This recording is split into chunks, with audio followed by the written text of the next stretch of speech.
Yesterday, the provincial government introduced the Fighting Delays Building Faster Act 2025, a new bill proposing several changes. Among them are some notable updates to how the Landlord and Tenant Board is going to operate. So Zachary Socio Mirandola, a lawyer we follow, summarized these changes, and also he adds his personal thoughts in as well. So 1, remove the ability to raise new issues on the day of a rent arrears hearing. How many times have we seen this? So the explanation is the tenants will no longer be allowed to reintroduce new issues at the rent arrears eviction hearing unless they've given prior notice of these issues. In other words, surprise counterclaims or defenses are not going to be allowed. So his opinion is this one's good. It's going to eliminate surprise issues, meaning fewer adjournments and more decisions at the scheduled hearing. Okay, so it's going to limit new issues raised at the LTB unless 50% of the arrears is paid. So this would amend the LTB rules that when a landlord files a rent arrears application, a tenant wishing to raise those new issues at the hearing would only be able to do so if they've already paid 50% of the rent arrears claimed in the landlord's application. So this is a sneaky good proposal. It requires a partial clearing of arrears and shifts some burden back onto the tenant and shows good faith, which is amazing. So the current law allows a landlord to evict a tenant who's been persistently late paying rent or monthly housing charges. But because the Act doesn't define what persistently means, it's rarely enforced. The proposed change would allow the government to set a regulation that actually defines persistent late payment of rent. Defining this term makes sense. Right now, persistent late payment is basically meaningless since adjudicators rarely enforce that in eviction. By setting a clear test, it could turn an empty rule into something that might actually work.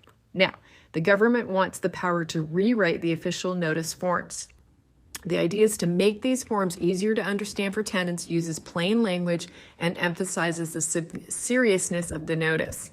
So this could lead to less problems within the application. So he is a big supporter of clear writing and simplifying documents. These forms may actually help us in terms of reducing the number of notices that are put forth. So the government is proposing that if a landlord gives 120 days notice for the landlord's personal eviction of the tenant, it's no longer going to be required. But if you went to 60 to 90 days, then there would be a penalty paid, which kind of makes sense. But the trade-off of these 2 additional months of notice in exchange for saving the cost of 1 month's rent payment to the tenant. Whether this is worth it or not, we will see. So right now, if the tenant misses rent, a landlord has to wait 14 days after serving the N4 notice before they can file for eviction at the LTB. The proposal would shorten this waiting period by 7 days, meaning the landlords can start a formal process a week earlier than before. It's a small change, but it's a good one. Shaving off a week isn't massive, but instead of waiting, at least it's going to reduce the wait times for legal remedies in a positive way. So next one, the proposal would have the LTB explore options to increase public access to decisions and orders. Yay! The idea is to make more case outcomes available in searchable forms so landlords, tenants, and legal professionals can have a better understanding of how the LTB is applying the law. We like this one. This is a legal professional standard with real estate and rental issues. It's going to have greater transparency in the LTB decisions, and it's going to be a win. Okay, so in a nutshell, that's what the changes are proposing.